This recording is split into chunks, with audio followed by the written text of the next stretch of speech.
There's just, I mean, season opener, what are you looking for? What's a couple, 2 or 3 things you want to see your team do tomorrow night? Well, I think where we got to be better, just details. There's no question we've got to rebound the ball better. We've got to do a much better job on free throw blockouts, little detailed things that most people might not pay attention to. Delivering the ball, better passes, taking care of the ball better. There's more than 2 or 3. There's a number of details that we've got to get better with. Defensively, we've got to do a better job guarding the basketball. And I still think we've got to do a better job helping each other to do that.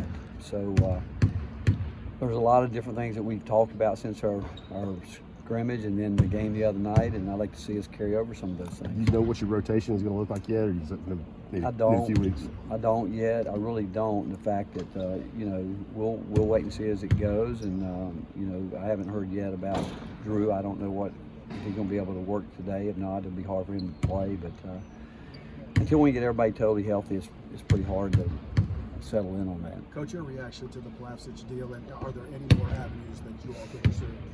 Well, I think we're all disappointed because Uros is a wonderful kid, and he's been really patient with it. But there is another avenue that we're exploring that we're able. We have some appeals that we can do, so we do have an appeal left, and I've got full confidence that Coach Fulmer and our compliance people are going to do everything they can. I know he's already made his statement about it. We're all disappointed and somewhat surprised, to be quite frank, and so we'll see where it goes, and hopefully it can get rectified quickly. To what you know, is this appeal that you're talking about different from a second appeal after like the first denial? It is. Well, it is. You can have there's an appeal.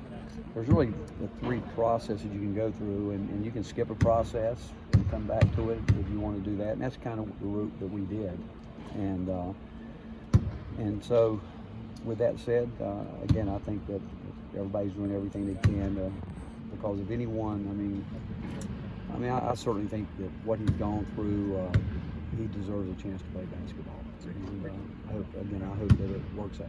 Coach, do you know if there's any sort of history or track record of that appeal that you guys are going through, if there been success doing that? Yeah, I think there's been we don't go back and look at that, but it's in place for situations like this because they again, when you go through these processes, you see some people getting clear, some people not, and sometimes, to be quite frank, you don't understand some of them, and other ones, when they get denied, we're shocked by it, to be quite frank. If there's anybody that you would think that, because Uros has done nothing wrong. He's done everything that he was told to do, being a foreign student, coming into a foreign country and going about things. He only knew what he knew by, who he listened to. That's all he knew. And so that's the tough part for him because I promise you in his mind, he hasn't done anything wrong. And I like to think that when it's all said and done, if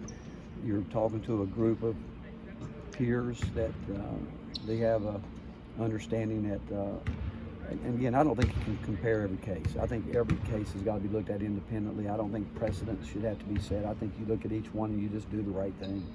But do they give you when they give you a denial like that, do they say you got denied because of this reason, or do they just give you kind of a flat denial?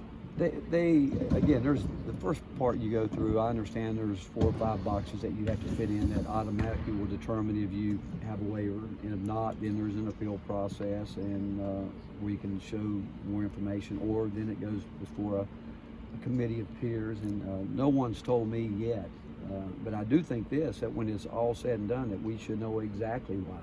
And again, I have great confidence in our compliance people and what they're doing, and Coach Fulmer's been on top of it as well, and so we'll see, but it's not over yet, and when it's over, I'd like to know if it's not in the favor that we want.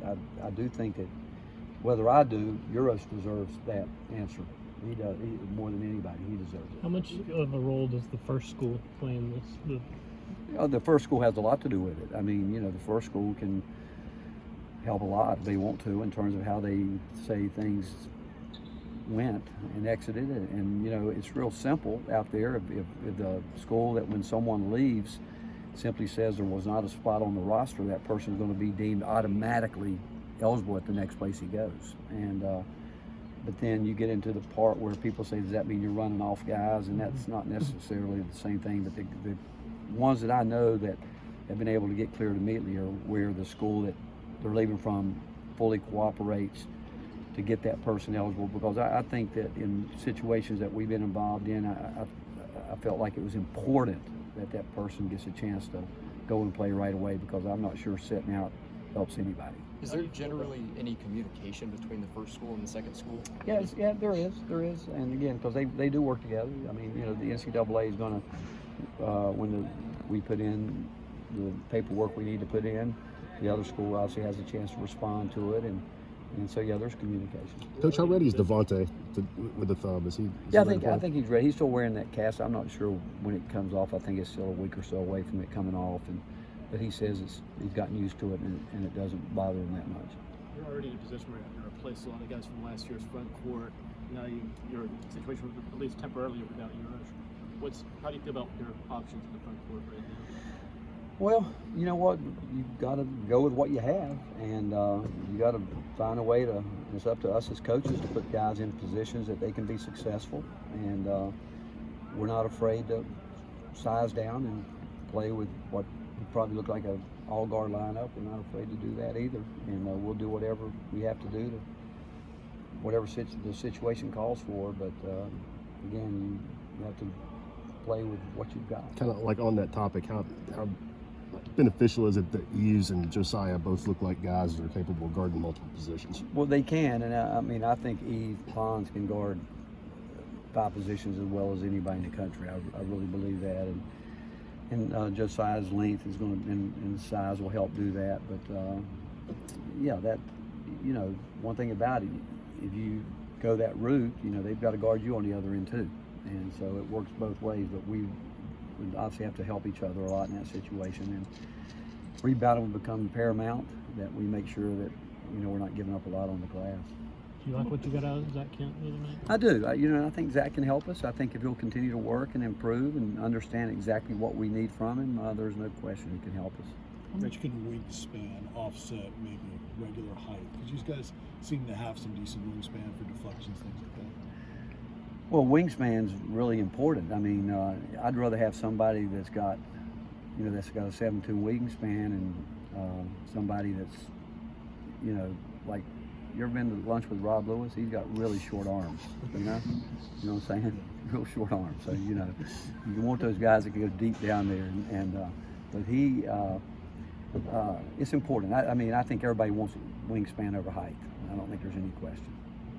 Jordan's kind of shown outgoing personality off the court, not necessarily on the court, which do you think it could benefit him to maybe show a little bit more of that on the court? Well, you know, since he's been here, people would tell you off the court he's the funniest guy on the team. I mean, that part of him, all of us around has seen him, because he is funny, and I think that obviously there's a side that he doesn't show a lot of people. Would it benefit him? I don't know. I don't know if that would, how much it would relate to basketball, but the fact is, everyone knows he's funny, and he's a guy that everybody loves because of who he is. You know, he's, you know, again, he's one of those guys that very seldom has a bad day, and somebody that you pretty much know every day what you're going to get. What does Asheville bring to the table? Well, you know, they're a different team than a year ago. You know, Coach Morrell's done a good job of going in and having to get his guys in place from a year ago, and they've got much. They're just will be a much different team. I think they'll play different than he played a year ago. We certainly expect that, and you know, he's been around the game a long time. He knows how he wants to play, and I think he's been able to get more guys like he wants to help him fit into the style where, again, probably up tempo, look to press and trap and those type things. And then a year ago, you know, they were predominantly a zone team, but I'm sure they still have some of that in the repertoire as well. So we have to be prepared for a number of different things. Rick, in terms of, you've coached a number of freshmen over the years. Some have kind of been instant impact guys. Some have needed, you know, 2 or 3 years to really kind of blossom. What, if any, expectations do you have of this crop of newcomers coming into the season? Are they kind of all over the place, or different with different guys, or what kind of sense do you have of them? You know, I don't think they're any different than when you go back to when Grant Williams was a freshman, and John Fulkerson and Jordan Bone, I mean, you know, our expectations are always high, but are they all over the place? Yes. Are they all different? Yes. You know, and what you have to do is every day, and that's where I give a great deal of credit to our staff. I think they work really hard, trying to spend a lot of time with guys away from the court to try to teach them not just the physical side of it, but the mental side that comes with it. And that's probably I mean, there's a lot of things you have to adjust to: the speed of the game, the quickness, how it's quicker, but also the mental side, how you've got to be able to pick up things quicker on the fly, and things adjustments that have to be made on the fly sometimes. But we throw a lot at them, and we expect them to pick it up. And some days we have to create some chaos with them to let them know it's not going to always be comfortable. And so there's a lot with a freshman group that you coach different than you do older guys. How would a guy like Rob Lewis make up for his lack of wingspan?